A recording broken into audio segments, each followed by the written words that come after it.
The Christmas Crocodile by Bonny Becker, illustrated by David Small. The Christmas Crocodile.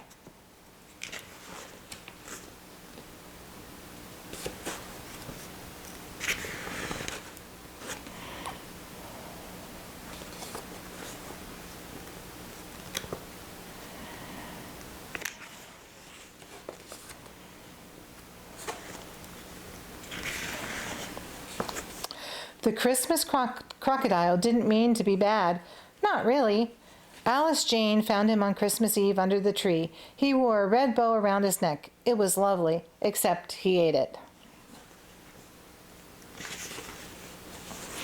Then he ate a couple of presents, just little ones, and he gnawed on Father's shoe, ate the wreath in the hall, and ran away with the Christmas roast, a big one. He was eating up Christmas, and no one knew what to do with him. Send the beast to Africa, huffed Uncle Theodore, who had once hunted wild game there. He must be put in an orphanage, fretted Aunt Figgy, who worried a lot, especially about orphans. Lock him in the back room, Alice Jane instructed Father, while we consider the situation. Better give him a pumpkin pie, said Mother. He still looks hungry. Alice Jane crossed her arms and tapped her toe while the Christmas Crocodile slunk into the back room. She closed and locked the door with a firm click. But then she thought she heard him sniffling in there. Not feeling hungry after all, she slipped him pineapple upside-down cake along with the pie. We could make him into a pair of shoes, said Uncle Theodore, who was busy considering things back in the parlor. Or a pet for some orphans, said Aunt Figgy. I wonder whose presents he ate, asked Cousin Elwood, who had finally finished eating all the fudge the crocodile had missed and could now speak. He's nice, said Alice Jane. Maybe we could keep him. Unheard of, protested Aunt Figgy. But it's Christmas, said Alice Jane. Irrelevant, harumphed Uncle Theodore. He's just a little hungry, that's all, said Alice Jane. Perhaps the zoo would take him, said Father worriedly.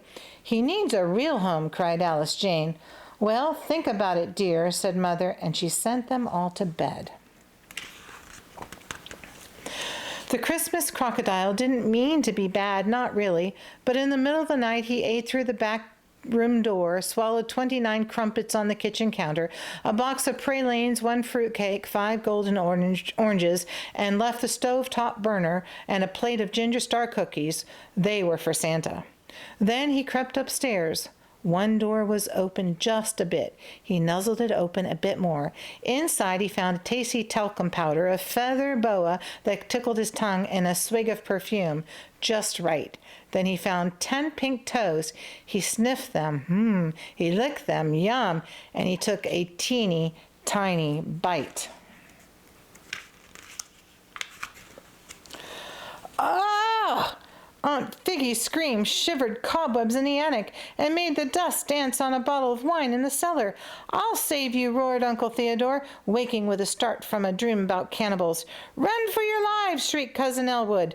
There's blood, gasped Aunt Figgy, pointing to a pinprick of red on her little toe. Where is he? Sighed Mother. The Christmas Crocodile didn't mean to be bad. Not really. They found him hiding under Alice Jane's bed. He tried to wag his tail in a friendly fashion, but it was too cramped. Into the cellar with him, commanded Father.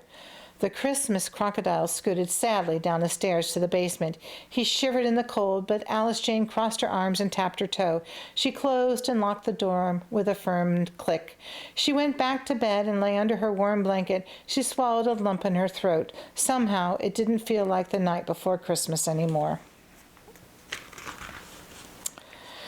She slipped out of bed, her blanket held close, and crept quietly down the stairs to the basement. She wrapped the crocodile snugly, tucking her blanket under his chin. She found an old candy cane covered with lint in her bathrobe pocket. She broke it in two. One for me and one for you, she whispered. The Christmas Crocodile gulped happily and closed his eyes. The cellar door creaked open. You know, he could be an orphan, hissed Aunt Figgy, slipping inside. She tucked her hot water bottle under the crocodile's toes. "A crocodile saved my life once," announced Uncle Theodore, coming up behind Aunt Peggy. "Decent chap, really." He spread his Zulu robe over the crocodile's tail. "Perhaps he's learned his lesson," said Father, peering around the door and holding up his red earmuffs. "Is it time to open presents yet?" yawned Cousin Elwood, stumbling in. He patted the crocodile on the snout and fell asleep. Mother came last. She spread a fluffy comforter across them all. "We couldn't leave him alone," she said, "not on Christmas Eve." Everyone nodded. The Christmas crocodile let out a contented snore. "Full at last," observed Father. Everyone sighed. Then they all settled down to wait and watch. The Christmas crocodile couldn't mean to be bad, not really, but somehow everyone fell asleep. Somehow the crocodile slipped away, and somehow he ate through the basement door. They found him the next morning in the parlor, looking alarmingly round.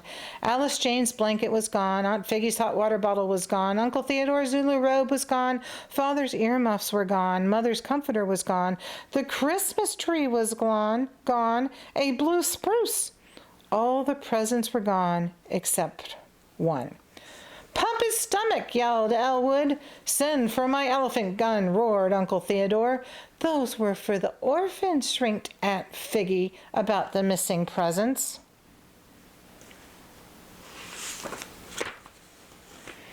"What's that?" Alice Jane, pointing at the small remaining present.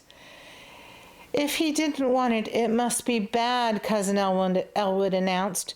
"Quite so," agreed Uncle Theodore. Aunt Figgy nodded. "I'll open it," said Alice Jane, and she quickly tore off the ribbon.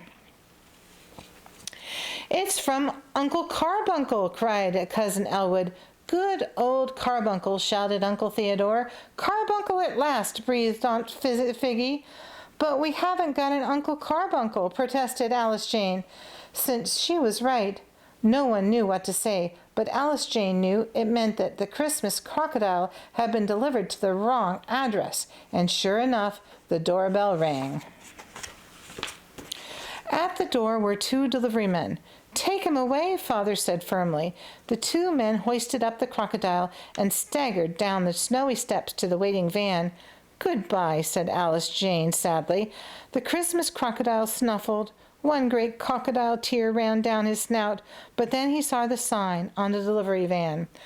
"Carbuncle, Vegetarian, Cafe, and Reptilian Petting Zoo. All you can eat."